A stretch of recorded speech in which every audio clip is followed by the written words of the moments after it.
Sí, volvimos a conectarnos para dar ese margen de tiempo para recibir a nuestra invitada de hoy. Ya vemos que se está conectando.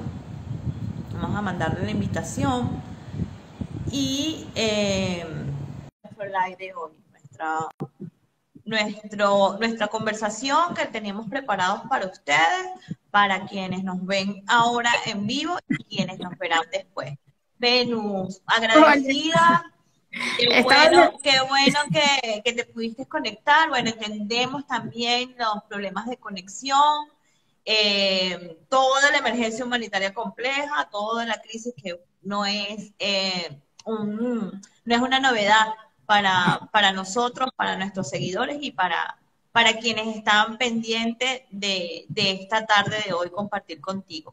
Comentaba que, bueno, para nosotros es un gustazo tenerte por acá, sobre todo para hablar de este tema del que nadie habla o que nadie se atreve a hablar, y cuando nos atrevemos a hablar, eh, de alguna manera somos incómodas, de alguna manera somos atacadas, de alguna manera quieren callarnos, ¿no? Entonces, muchísimas gracias y te doy la bienvenida a este espacio. Todo el equipo de Caleidoscopio Humano está súper pendiente de esta conversación de hoy y bueno, muchísimas gracias por aceptar. Adelante, Ben. hola Gaby, no, bueno, es un placer para mí. Estuve de un lado a otro tratando de conectarme, a mí siempre me come Instagram. Pero bueno, ya lo logramos. Bueno, imagínate, hablar de la despenalización. Muchos tenemos años hablando de esto, y las ancestras, y nuestras amigas, y nuestras compañeras, y todas estas mujeres que nos han inspirado de años atrás, tienen muchísimo más tiempo, tienen décadas hablando de esto, pero parece que en la cosmovisión colectiva venezolana no se sabe. Es un secreto a voces que las mujeres abortan. Es un secreto ni siquiera a voces, porque una de las cosas más sorprendentes de abordar este tema es la profunda ignorancia que hay en el colectivo venezolano con respecto al aborto, la penalización del aborto, a que es un derecho humano, a que es un servicio de salud pública, a que es un derecho humano fundamental de las mujeres para poder tener un ejercicio pleno de su sexualidad. Y bueno, te imaginarás lo que significa haber estado involucrada en un caso como el de Vanessa Rosales, tener que decirle a todo el país y a todo el mundo, sí, está penalizado, pero ella es inocente. Correcto. Ha sido todo, bueno, una experiencia increíble, pero insisto, lo que más me sigue sorprendiendo son los niveles de ignorancia que tenemos en este país, especialmente con respecto a los derechos humanos de las mujeres. Sí, justamente, bueno, vamos a entrar, digamos, por el principio, y justamente quería preguntarte lo que conmemoramos o por qué justamente viene esta emblema para hablar de despenalización del aborto, para hablar de derechos sexuales y reproductivos, y cómo en este mes de septiembre, el 28 de septiembre, es una fecha emblemática. Cuéntanos un poco de qué viene eso, qué es lo que vamos a conmemorar el 28, por qué las organizaciones feministas, por qué las organizaciones que trabajamos por los derechos de las mujeres estamos ya montándonos en la ola del 28. Bueno, porque el 28 es el Día Internacional por la Despenalización acá en Latinoamérica. Entonces, eso nos llama a toda la feminista, y no debería ser nada más la feminista, a todas las mujeres de la región, a que luchemos por este derecho sexual y reproductivo que ha sido tan difícil alcanzar en la región. Yo soy una cháchara con el discurso, pero es que es increíble, pasa que lo he repetido tanto, pero es que es muy asombroso que el colectivo, tal vez ahorita están conectados compañeras feministas, ya está muy bien, pero aquí ya voy a empezar también con la autocrítica. Nosotras tenemos que llegar al colectivo, no podemos seguir siendo un grupo de panas que tenemos cosas en común y que luchamos por derechos en común y por más unir. Exacto, y por más universales que sean esos derechos, y por más valedero, y por más razón que tengamos, y etcétera, etcétera, yo me vine con mi suerte verde, por más valedero que sea, tenemos que llegar al colectivo. Y entre otras cosas, hay que machacar mucho la historia de la despenalización en el mundo y en Latinoamérica. Entonces, cuando tú le dices, abordas a las personas, yo lo primero que he abordado en los talleres de despenalización o con personas que no saben nada en las redes, y impacta mucho, especialmente al venezolano tan influenciado por las religiones patriarcales, es cuando tú abordas, y lo primero que la gente tiene que saber es que el derecho es el aborto es un derecho humano.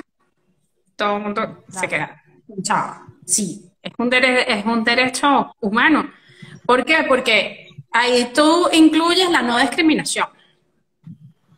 Ahí tú incluyes la decisión, el uso y disfrute y la autodeterminación que tienes sobre tu propio cuerpo. O sea, si no tenemos decisión sobre nuestro propio cuerpo, por eso es que los personales políticos mucho menos vamos a tener decisión en los espacios públicos. Si no tenemos poder de decisión y capacidad de decisión en la esfera privada, mucho menos vamos a tener capacidad de decisión en el espacio público. Mucho menos vamos a ocupar puestos de poder, aunque las personas no vean la relación que tiene una cosa con la otra, es una relación directa.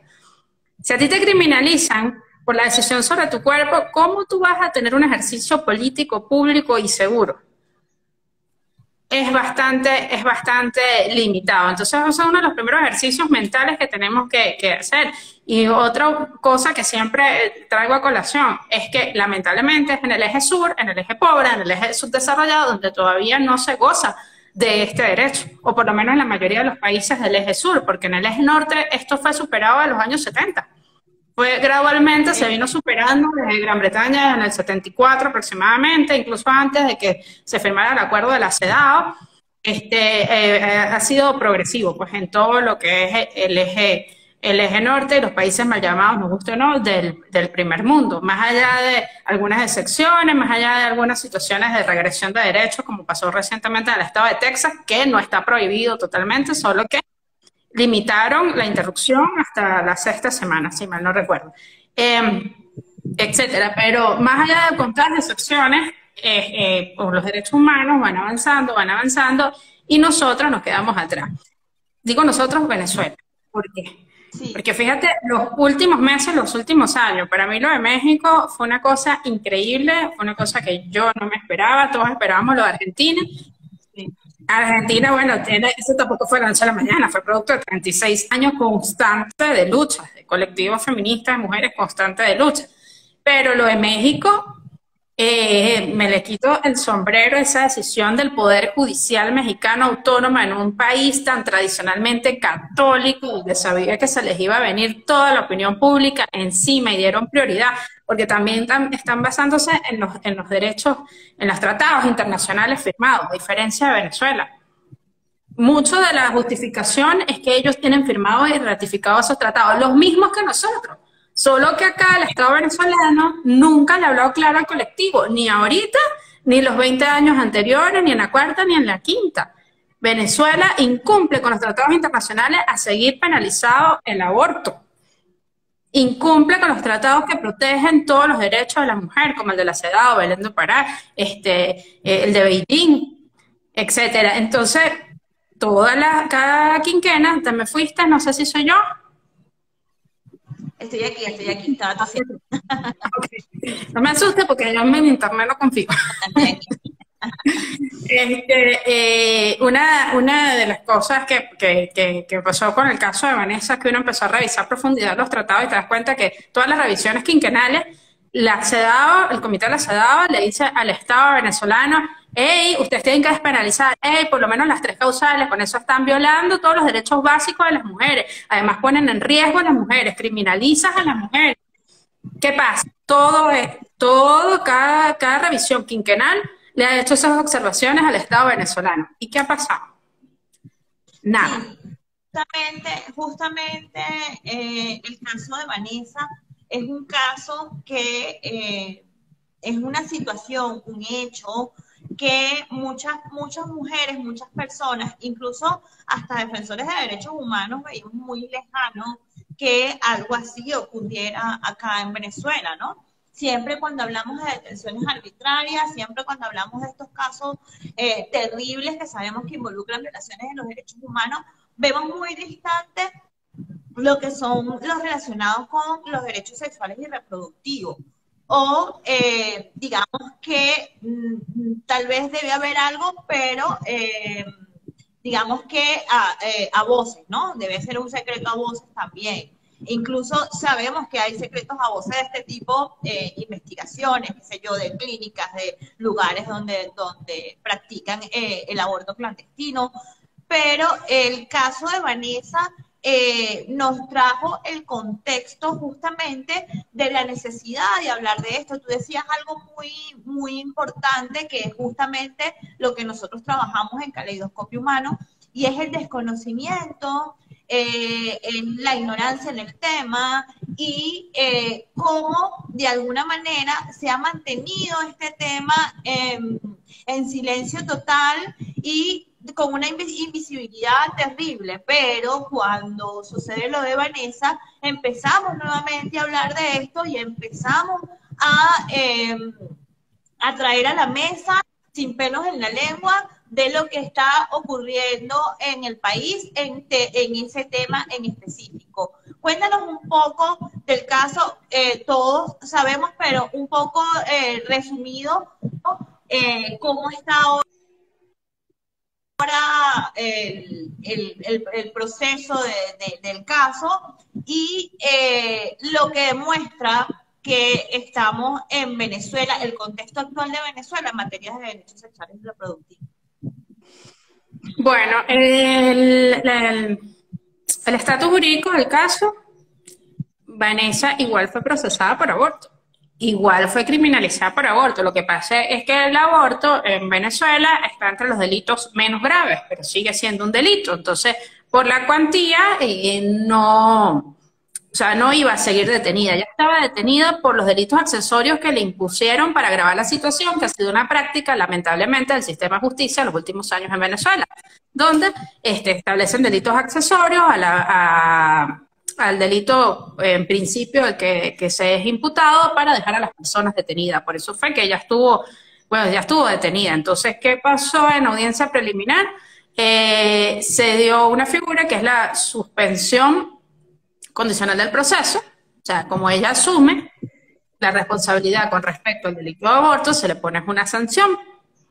Entonces se da la suspensión condicional del proceso, pero ella sí fue hasta el final criminalizada. Entonces tenía que cumplir con una sanción, con algo dispuesto y acordado en sala, pero fue criminalizada totalmente. A contrario de lo que exigía Naciones Unidas, porque en el medio de este proceso, cuando elevamos el caso a los organismos internacionales, creo que muy importante para la historia de la lucha de los derechos sexuales y reproductivos de Venezuela para las mujeres, fue la declaración que dio la relatora de Derechos Humanos, Mary Lawler, donde ella insta al Estado venezolano que pare el proceso sobre Venecia. Pero lo más importante que ella habla ahí sobre el aborto, ni siquiera en el proceso como tal, sino que le dice al Estado venezolano, porque tú no has cumplido y te hemos dicho muchas veces que tienes que flexibilizar la norma, que tienes que cambiar la norma, que tienes que evitar la criminalización, porque eso genera más discriminación por género, genera una desigualdad brutal y pone en riesgo la vida de las mujeres. Y además de eso, le pide al Estado venezolano que le pase los procesos, que le cuente cuáles son las mujeres que están procesadas por aborto. Y eso es inédito en política y derecho internacional, es inédito en este país. Otra de las grandes sorpresas de la gente, como tú decías, eso era algo impensable, porque se supone que a pesar de todos nuestros problemas, Venezuela es moderno. No, Venezuela es moderno nada.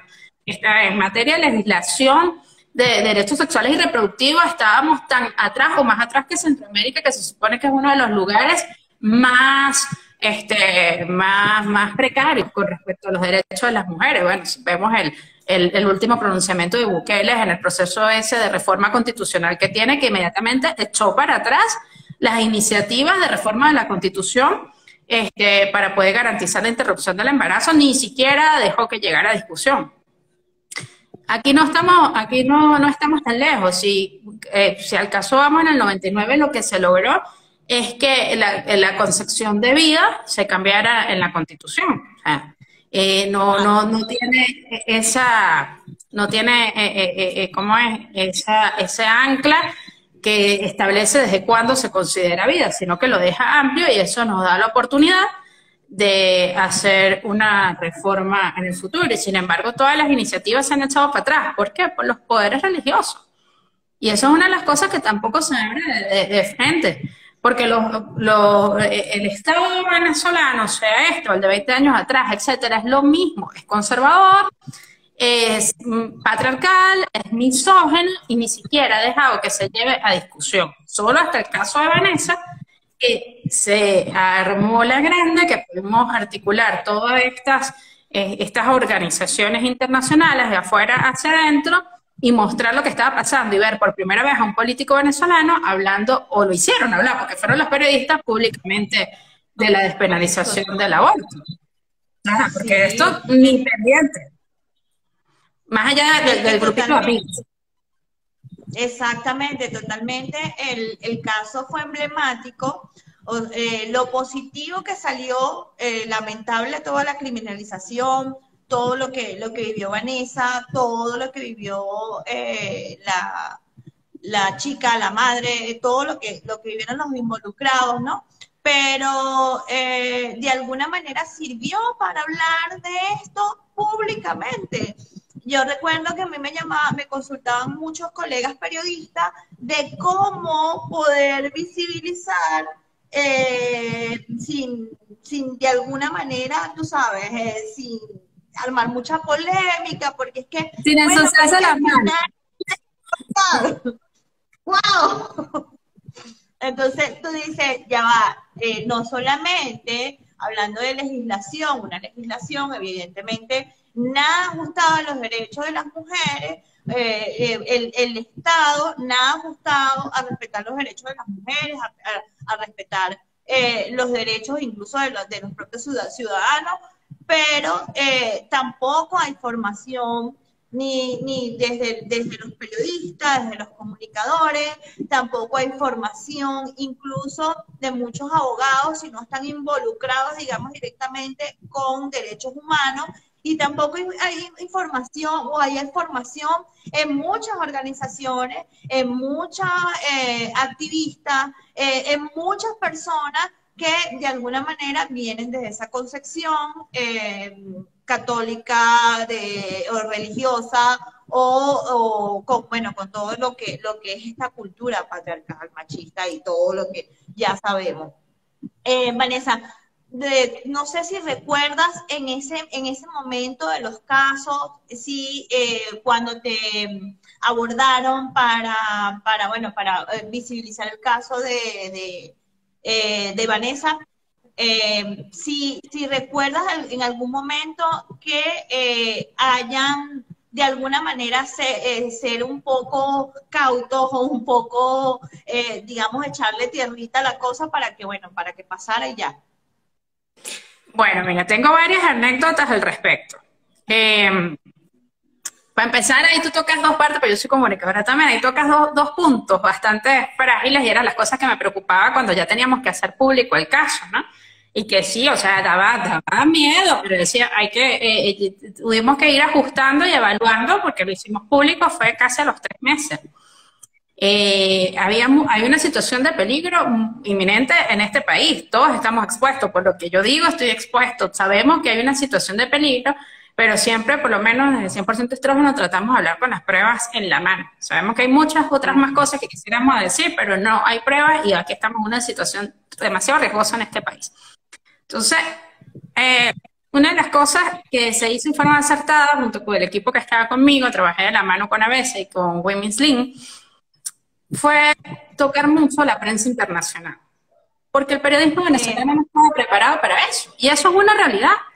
De hecho, a mí me preocupaba muchísimo porque a mí me tocaba abordar la prensa regional y Mérida es una ciudad conservadora. Es un estado conservador. Yo tenía un programa de radio que nunca me habían llamado y tal, y yo me tiré con toda la conciencia y asumí las consecuencias, porque además esa emisora acá tiene acciones, la iglesia, que es Éxitos, Unión Radio, y yo me tiré un programa del aborto y a las 2 horas me llamó el director y ya no estoy ahí. O sea, hay cosas que acá en Mérida son aún más difíciles que el resto del país. Y yo decía, los periodistas locales no me van a apoyar. Algunos, porque somos compañeros, estudiamos la carrera juntos en algún lado, pero no me iban a apoyar. Yo tenía miedo de que iban a sembrar otra matriz, pero como empezamos primero de la prensa internacional hacia adentro y nadie le iba a llevar la contraria a BBC, nadie le iba a llevar la contraria al País de España, nadie le iba a llevar la contraria, entonces no les quedó otro que apegarse y a entenderlo y a tratar de estudiar el tema. Porque así somos los venezolanos y esa es una realidad. Tal es así que solamente hubo 2 notas adversas de un tipo con muy, no quiero decir nombre que recordarlo. Sí.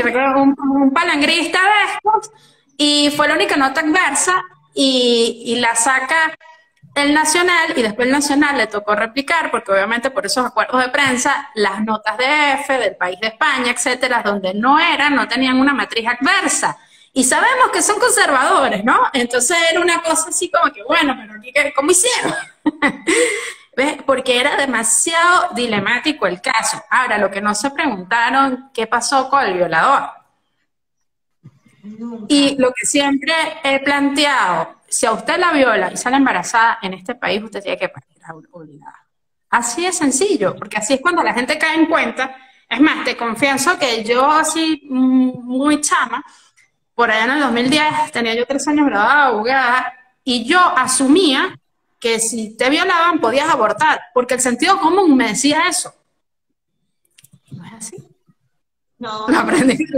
Y no es así. Lo aprendí con el activismo. Y otra de las anécdotas que quiero comentarles, que tú hablas de los abogados, más difícil fue para mí como abogada y para los abogados. Pasaron 4 abogados penalistas en caso. Se quedaron conmigo los 2 últimos y tuvimos todo, porque yo no soy penalista, entonces bueno, tuvimos una simbiosis bien interesante, hemos armado un equipo bastante efectivo, de hecho tenemos otro caso que ya pronto haremos público, también muy rudo. Hemos hecho un equipo bastante efectivo donde yo he podido darle cierta formación con perspectiva de género y yo aprender penal, pues, porque yo no soy penalista, eso es otro mundo, un mundo muy rudo y más en la situación que tenemos en la actualidad en Venezuela. Entonces, imagínate, en el caso de Vanessa Rosales, básicamente pasaron 6 abogados penalistas y conmigo 7.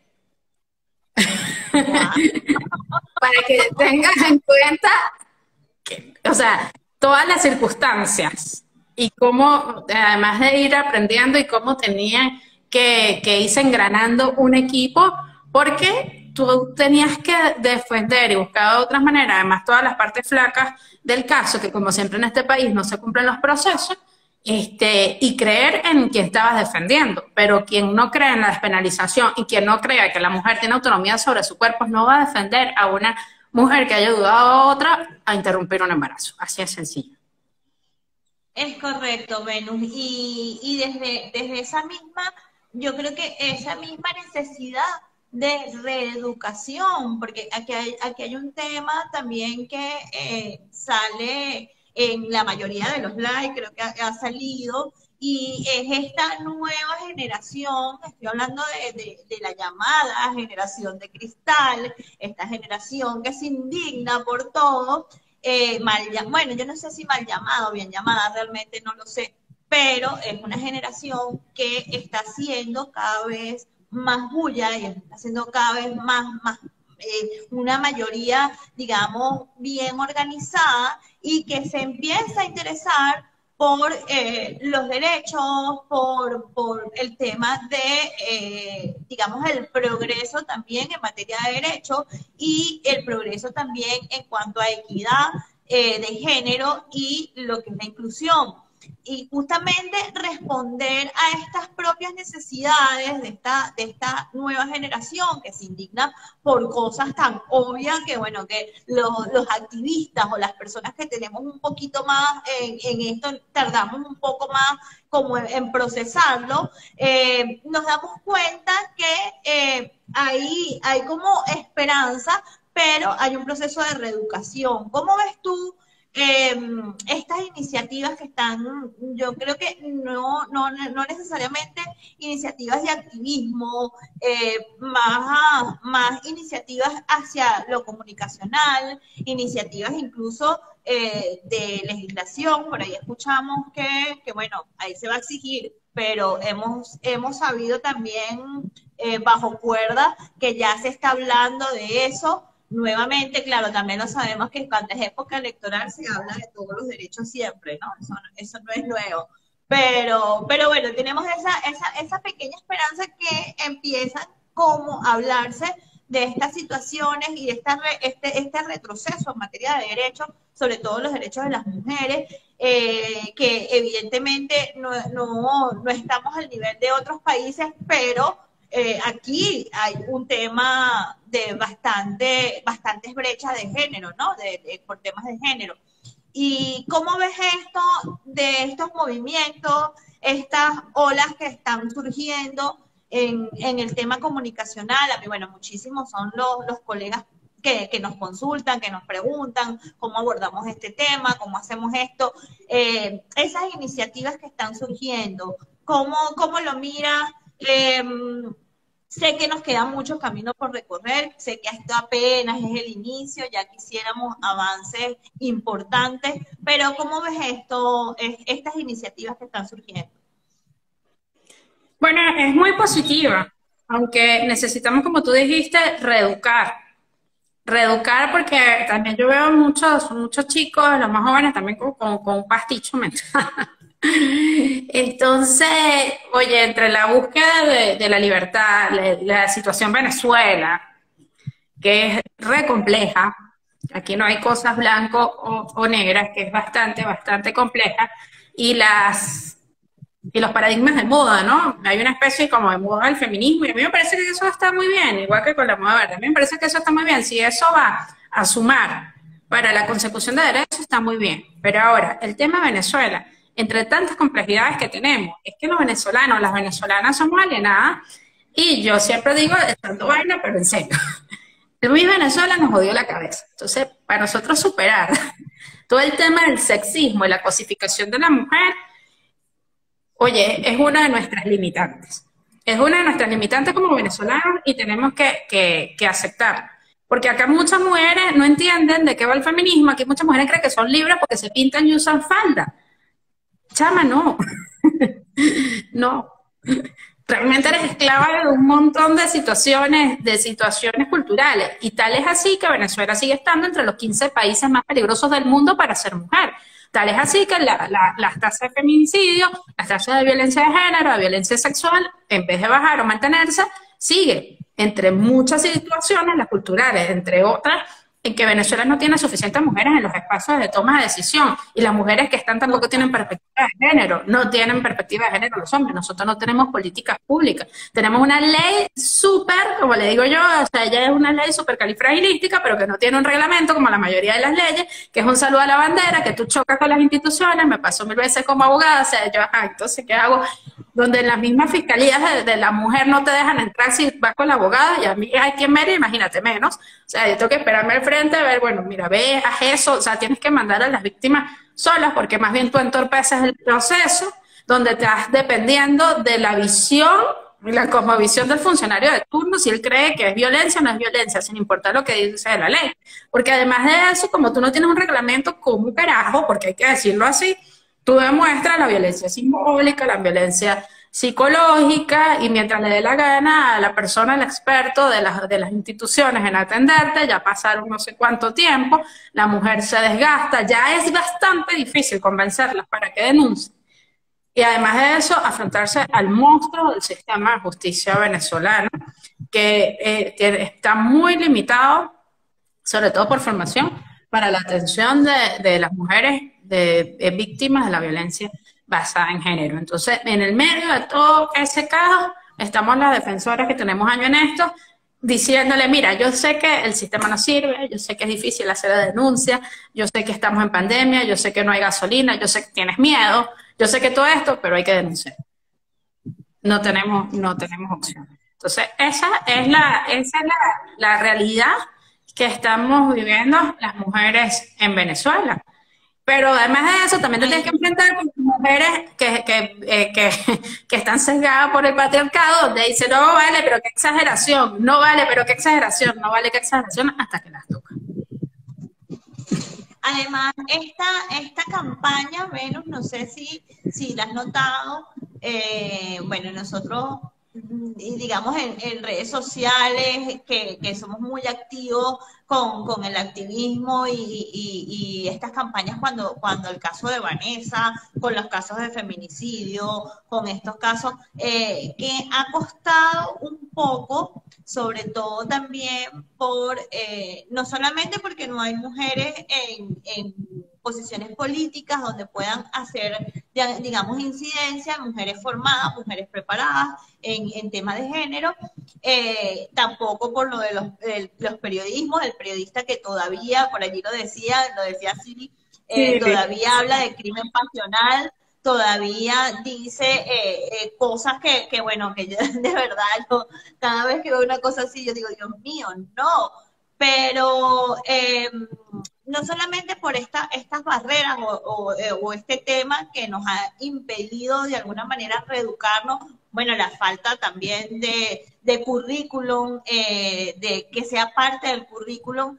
Antes teníamos materias, digamos, desde las escuelas, educación, salud, educación para la salud, puericultura, donde te hablaban de todos estos temas. Hoy un chamo de 10, 11 años que en pleno desarrollo, o sea, lo que sabe lo sabe por internet, lo que sabe lo sabe por televisión, no porque en la escuela tenga una materia o se enfoquen en esta formación. Lo que es el tema de las campañas antiderecho, estos movimientos también antiderechos que han surgido, el tema también de todo lo que es lo religioso, cómo atacan, cómo de alguna manera quienes defendemos los derechos de las mujeres y quienes estamos comprometidas con la lucha feminista somos atacados terriblemente. Yo ya no sé ni siquiera qué más leer cuando pasa algo así y los ataques son rudos, ¿no?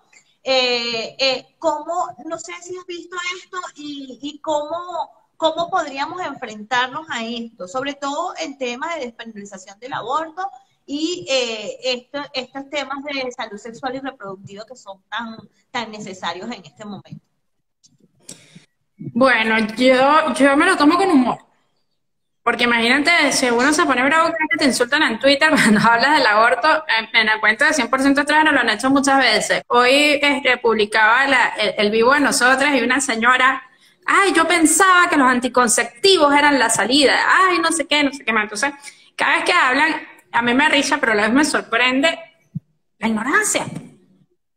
Total. O sea, la ignorancia. Entonces, muchos me han increpado en Twitter, bueno, pero dime por qué es un derecho humano. Entonces, uno más o menos trata de explicarlo, unos pocos caracteres, tampoco, o sea, hay gente que sí está dispuesta a escuchar, muy poca. Hay otros que no, te van de asesina, pero claro, bueno, no estás diciendo que el caso de Vanessa que hizo un aborto, eso es un delito aquí en este país, que ta. Y bueno, y por supuesto todos son médicos, abogados expertos, con perspectiva de género, todos son los más expertos. Entonces, es como es Twitter, pero sí es preocupante. Cuando tú ves las respuestas, tú dices, bueno, vivimos en un país profundamente ignorante, donde ni siquiera lees y escuchas. Tú le pones el lema, que ha sido el lema de la despenalización durante años, los siglos de los siglos, ni siquiera sé quién es la autora o las autoras, que siempre te dice, ¿cómo es? Educación sexual, no, anticonceptivo para no abortar, educación sexual para decidir, aborto seguro para no morir. Ya, pues lo primero que también tú tienes que explicarle casi con plastilina, oye, el aborto no es un medio anticonceptivo. Exacto. El aborto es un servicio de salud garantizado y reconocido por la Organización Mundial de la Salud. Reconocido, les digo, no les dice nada que esté despenalizado en el 75% de los países del mundo, donde esto dejó de ser una discusión hace años. Exacto. Es un servicio de salud común y silvestre, un servicio ginecológico. Lógicamente usted no se va a hacer un aborto porque no sería un aborto al 7º mes. Porque además de eso, ya hay un bebé formado. Entonces tenemos que empezar por formarnos con un poco de biología. Nosotros que somos humanidades, eso también es una nueva área. Uno escucha a los biólogos, oye, tienes que ver la diferencia entre cigoto, embrión, feto, etcétera, y además también un poco para también nosotros los abogados toda esa definición de vida. Para la doctrina venezolana, el feto se tiene como vivo siempre que se trata de su bien, no es un absoluto. La vida no está reconocida desde la concepción porque realmente todo es vida. Entonces eso es lo que nos abre, conoce la vida así, a seca. Eso es lo que nos abre un espacio en la Constitución para la reforma del Código Penal. Es más, el Código Penal contradice la ley por el derecho a la mujer a una vida libre de violencia, porque ahí habla de violencia psicológica, habla de violencia institucional. Entonces, una mujer que no se le permita interrumpir el embarazo por decisión propia, ni porque venga malformación del feto, si hablamos de las 3 causales humanitarias, o porque fue producto de una violación, o porque su vida está en peligro, estás violando la ley orgánica por el derecho a la mujer a una vida libre de violencia. Hay un choque de leyes. Entonces, o sea, no, ¿por qué? Porque se supone que la ley esta que protege a la mujer está acorde con los derechos internacionales firmados y ratificados, pero el Código Penal no se ha puesto acorde con los derechos, con los tratados internacionales firmados y ratificados por la República, que además que a diferencia de Centroamérica, Venezuela sí ha firmado prácticamente todos los tratados internacionales que protegen los derechos humanos de la mujer. Entonces, claro, por eso le decía, entonces el Estado está en mora. Exactamente. Y yo creo que ese es justamente el mensaje, es que el Estado sigue en mora y continúa, digamos, colocando barreras para que sea posible los derechos de las mujeres, ¿no? De todo lo que tiene que ver con salud sexual y reproductiva. Y ahí es donde, bueno, viene casi nuestra última pregunta, y es justamente lo que exigimos, lo que pedimos, lo que necesitamos para decir, bueno, ya este colectivo, estas feministas locas, este poco es gente, porque así nos tildan, esta gente izquierdosa, fachosa, o no sé cuántos calificativos podamos tener quienes estamos a favor de la despenalización del aborto.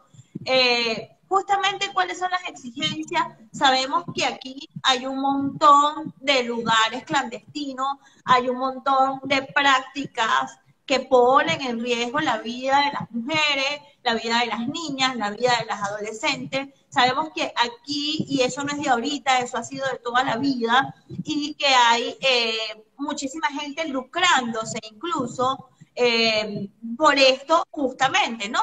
Entonces, me gustaría que nos comentaras qué es lo que estamos exigiendo, cuál es la exigencia y estos caminos que nos toca por recorrer, a dónde vamos, cómo vamos y qué queremos hacer. Bueno, la exigencia, y digo la utopía porque por ahora en este momento no podemos quedarnos a Cuba. Es una utopía, es la despenalización absoluta del aborto.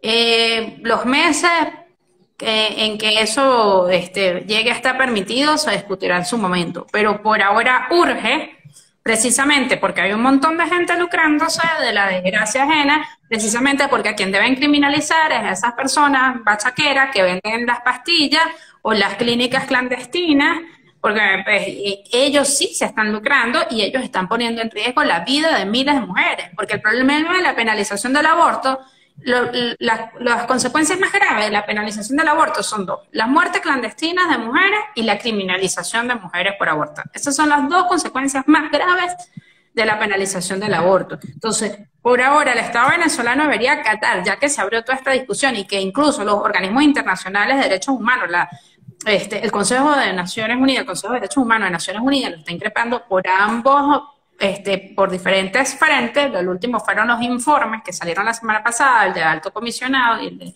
la misión de verificación, donde hablaban del caso de Vanessa y por ejemplo, el de la alta comisionada instaba al Estado a despenalizar para evitar estas. Venezuela, repito, está en mora legal con todos estos tratados firmados y ratificados. Entonces, en el corto plazo deberíamos obtener por lo menos la despenalización de las 3 causales humanitarias, por violación, por inviabilidad del feto y cuando la vida de la madre está en peligro. Alguien por ahí seguramente que esté escuchando puede decir, bueno, pero es que el Código Penal dice que cuando la vida de la madre está en peligro. Pero resulta que lo que dice el Código Penal está tan escueto y no hay un protocolo de acción que también lo deja a potestad y a criterio del médico tratante. Y si el médico tratante es un evangélico loco, y si el médico tratante es un católico recalcitrante, va a quedar a criterio de él que quiera interrumpir o no. No puede ser. Porque no tenemos un protocolo de aplicación, no está claro en la ley qué es lo que se debe hacer. Entonces es bastante engorroso y al final del camino quien está sufriendo es esa mujer que no puede llevar a término un embarazo porque está en peligro su vida, y otra de las razones urgentes, que quienes son también la mayoría de las víctimas, mujeres pobres de barrio, como pasó en esta situación con la niña violada. Porque una persona que tenga acceso a recursos va a buscar un médico privado, y si el médico privado no está de acuerdo, va a buscar otro. Y todo va a quedar entre ellos. Es correcto, Esa, Venus, es correcto. esa es la realidad. Entonces, necesitamos en el mediano plazo, incluso en el corto plazo, lograr la despenalización de las 3 causales humanitarias, por lo menos, y después iremos caminando. Sí, bueno, muchísimas gracias, de verdad. Yo me voy con otra reflexión y te invito también a compartir. Tenemos por lo menos 8 minutos más. Y es justamente eso, justamente en temas de derechos de las mujeres. Ahora con la pandemia, todo lo que hemos estado viendo, el aumento de feminicidio, de violencia contra la mujer, es algo que no decimos nosotros, que lo viene advirtiendo organizaciones internacionales, la misma ONU avisó, comentó, advirtió cuando inició la pandemia los mayores riesgos que se profundizan en situación de confinamiento. Sabemos que, estoy segura que 100% estrógeno, igual que nosotros, han recibido casos que ni siquiera podemos ayudar porque realmente no hay ni siquiera un refugio donde tener a estas personas bueno, que están aterradas, que denuncian y que incluso ni siquiera les atienden, le toman la denuncia en los órganos del Estado.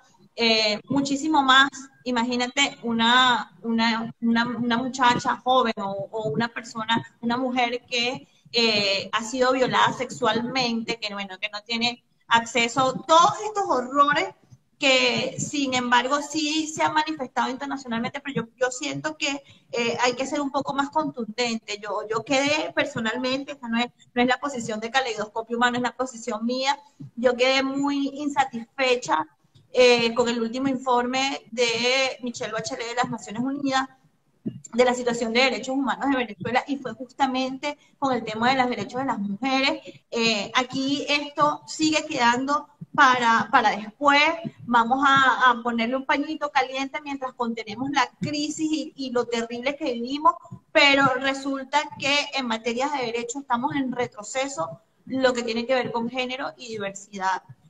Lo dejo para la reflexión y bueno, esto es un poco de lo que nosotros hemos querido hacer justamente con estos espacios, con esta invitación tuya, para que la gente entienda y no quedarnos también hablándonos al grupo de activistas, de amigas, de panas y de gente que piensa como nosotros.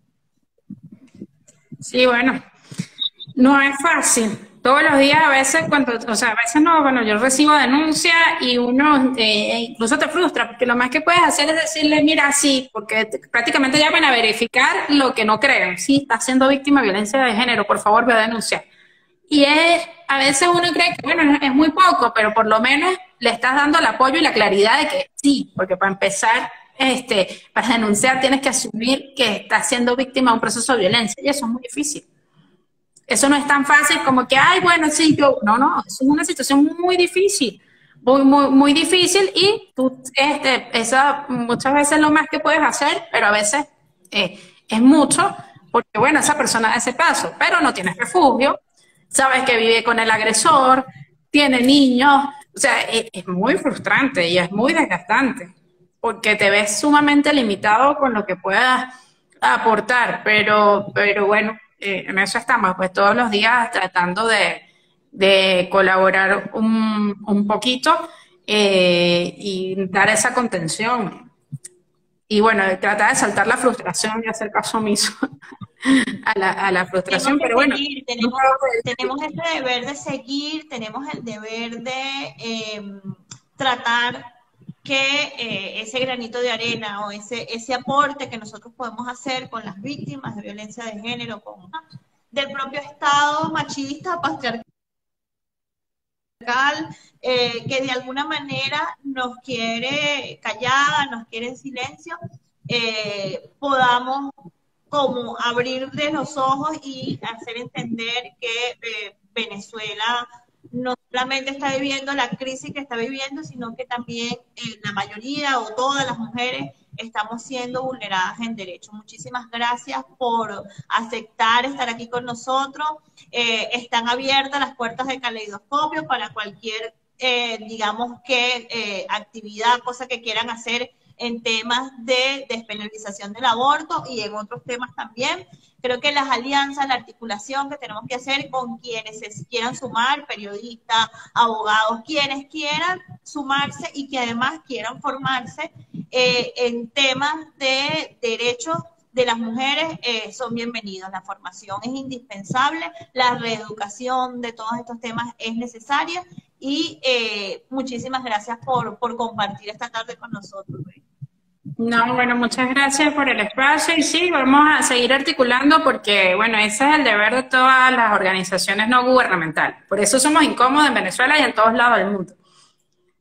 Seguimos incómodos. Un abrazo. Claro que sí. Chao.